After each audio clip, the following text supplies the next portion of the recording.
या निमित्तानं विनंती करतो की आपण आपलं बहुमूल्य मत आम्हा दोघांना देऊन समाजामध्ये सेवा करण्याची संधी प्राप्त करून द्यावी। या ठिकाणी बोलत असताना खरं तर आंबेगाव तालुका हा एक भाग्यवान तालुका त्या ठिकाणी असतात, परंतु आपल्या स्फूर्तीमधून त्या ठिकाणी आपलं कॅबिनेट मंत्रीपद त्या ठिकाणी गेलं।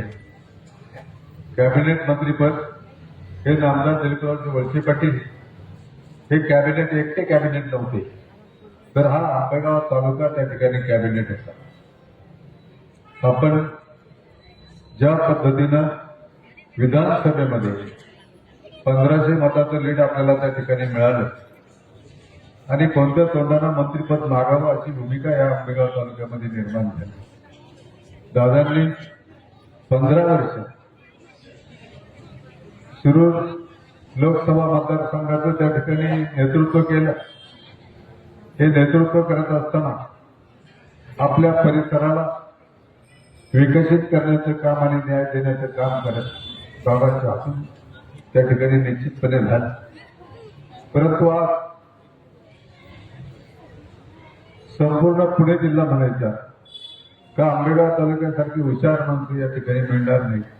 दोन्ही पद, छोटा तालुका पण दोन्ही पद ही आंबेगाव तालुका राखून त्या ठिकाणी ठेवतो।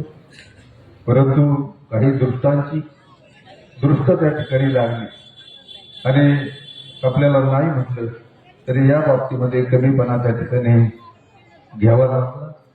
हे दोन्ही दादा आणि वळसे पाटील साहेब हे आपल्या तालुक्याचं वैभव आहे। यांनी देशामध्ये राज्यामध्ये केलेलं काम याचं गुणगान संपूर्ण महाराष्ट्र त्या ठिकाणी मान्य करतो। परंतु आपल्या तालुक्यामध्ये काही आहेत अशी की आपली उंची पाहत नाही, आपलं कर्तृत्व पाहत नाही, समाजातील आपलं स्थान पाहत नाही, आपलं आयुष्य कसं गेलंय याच्याकडे वळून पाहत नाही। माकडासारखी त्याने टाकल्यावर नाचायचं काम त्या ठिकाणी काही मंडळी या ठिकाणी करतात। काही समाजामध्ये 6-6 महिने दिसती नाही आणि निवडणुका लागल्या तर त्या ठिकाणी स्टेजवर येऊन भरायचं काम त्या ठिकाणी काही मंडळी करताना आपण त्या ठिकाणी पाहतो। खरं तर समाजानं प्रत्येक उमेदवाराचं समाजातील स्थान पाहिलं पाहिजे, त्याचं कर्तृत्व पाहिलं पाहिजे, त्याचं वागणं पाहिलं पाहिजे, त्याचं बोलणं पाहिलं पाहिजे आणि हा आपल्या उमेदवार हा आपल्या किती उपयोगाचा आहे याचं निरीक्षण करून त्या ठिकाणी मतदान केलं पाहिजे। मी माझ्या शालेय जीवनापासून कॉलेजमध्ये आबा आहे तिथं बसलेले, कॉलेजमध्ये मी त्या ठिकाणी पुणे युनिव्हर्सिटीमध्ये त्या ठिकाणी मी प्रतिनिधित्व केलं। नामदार साहेबांबरोबर काम करत असताना युवक काँग्रेसचे अध्यक्ष म्हणून मी 18 वर्ष काम केले। आज फादर बॉडीचा अध्यक्ष म्हणून मी 17-18 वर्ष त्या ठिकाणी काम करतो। मला कोणी पदावरून तुम्ही कमी व्हा असं कधीच मला कोणी म्हणत नाही। मी जिल्हा दूध संघामध्ये फेब्रुवारी 93 मध्ये डायरेक्टर झालो आणि 5-6 वेळेला बिनविरोध त्या ठिकाणी निवडून आलो। मी शिक्षण प्रसारक मंडळ अवसरी बुद्रुक विद्या विकास मंत्री आमच्या शाळेचा बराच त्या ठिकाणी उल्लेख त्या ठिकाणी झाला। आज अवसरी बुद्रुकची शाळा मी ज्या वेळेला अध्यक्ष झालो त्यावेळेला त्या ठिकाणी 550 विद्यार्थी होते। आज 1600 विद्यार्थी माझ्या शाळेमध्ये त्या ठिकाणी शिक्षण घेतात। अत्यंत अल्प फी घेऊन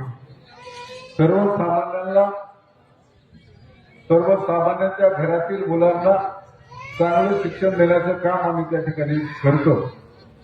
हौसरी बुद्रुक गावामध्ये 650 विद्यार्थी आहेत आणि साधारणतः 800 ते 850 विद्यार्थी 50 किलोमीटरच्या रेंज मधून त्या ठिकाणी त्या विद्यालयामध्ये येतात.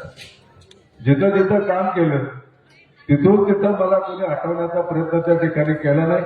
जनतेनं त्या ठिकाणी आधारच दिला.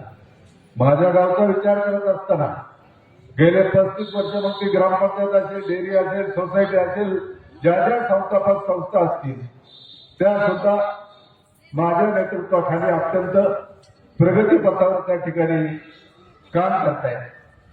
आम्ही 3.5 रुपयाचा बोनस दिला चिमणराव दूध संस्थेमध्ये, 12% डिव्हिडंड दिला सोसायटीमध्ये, आमचा 100% निकाल शाळेचा हा गेले कित्येक वर्ष त्या ठिकाणी लागतो.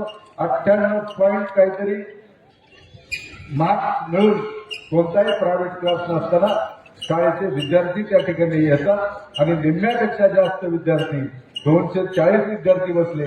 निम्म्यापेक्षा 90% वर त्या ठिकाणी निम्म्यापेक्षा जास्त विद्यार्थ्यांना त्या ठिकाणी मार्क्स मिळाले. खरं तर तुमच्या शाळेचा उल्लेख झाला. काल सभापती इकडे बघा, काल सभापतींची तुम्ही बाईट पाहिली असेल. ज्या वेळेला समाज आपल्याला संधी देतो त्या वेळेला समाजाच्या प्रती आपली जी उतराई असते ती उतरायची त्या ठिकाणी करायची असते. संधीचं सोनं त्या ठिकाणी करायचं असते. तुमची शाळा मात्र 1100 500 त्या ठिकाणी आहे. ज्युनियर कॉलेज तुम्ही चालू केलं.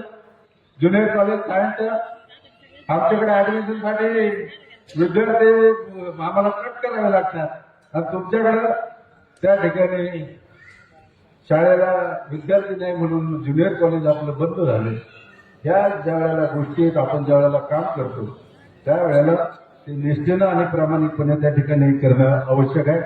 मी अधिक आपला वेळ या ठिकाणी घेणार नाही. आम्ही या निमित्तानं टीका टिप्पण्या ह्या गोष्टी होतच असतात. साहेबांनी आम्हाला हे कधी शिकवलंच नाही की शिवराम बोला, वाईट बोला, एखाद्याची निंदा करा, नाराजगी करा. हे साहेबांनी आपल्यावर हे कधी संस्कार त्या ठिकाणी केले नाहीत. आम्ही किती ठरवलं एखाद्यावर चांगलं हे करायचे तरी आमच्या तोडून द्यायचे असले शब्द त्या ठिकाणी बाहेर पडत नाहीत. याचं कारण असं आहे की संस्कार हे अत्यंत महत्वाचे असते. त्याच्यामुळं जे संस्कारक्षम आहे त्याची वाणी ही नेहमी शुद्धच राहणार. जे असंस्कारित ते आता बोलू नये काही शब्द, जे असंस्कारित त्यांच्या वाणीतून घाणेरडे शब्द त्या ठिकाणी बाहेर पडू शकतात. असो, मी या निमित्तानं अधिक काही न बोलता थोरले अवसरे आणि खालचे अवसरे म्हणजे थोरले आणि धाक याच्यात 2 अवसर आहेत. ह्या दोन्ही बहिणी हे ध्यानामध्ये ठेवा. खालच्या अवसरे ही माझी आई आहे आणि वरच्या अवसरे ही माझी मावशी आहे हे ध्यानामध्ये ठेवा. आणि पूर्वीची काय माणसं म्हणायची, आई मरो परंतु मावशी उरो. आणि मला माहिती आहे मावशीचा माझ्यावर अत्यंत जीव आहे. मी सगळ्यांनी ठिकाणी पाऊल फिरून आलो. सगळ्या माणसांनी मला अत्यंत मोठा आशीर्वाद त्या ठिकाणी दिला. डोक्यावर हात फिरवले, तोंडावर हात फिरवले. काय आता तुम्हाला सांगू की इतकं स्वागत मावशींनी माझं त्या ठिकाणी केलं. मी अधिक काही त्या ठिकाणी बोलणार नाही. त्याच्यामुळे मला खात्री आहे की आपण सर्व मंडळी पूर्णपणे माझ्या पाठीमागे त्या ठिकाणी उभे आहात. तुमच्या आशीर्वादावर निश्चितपणे त्या ठिकाणी आम्ही दोघंही विजय संपादित करू.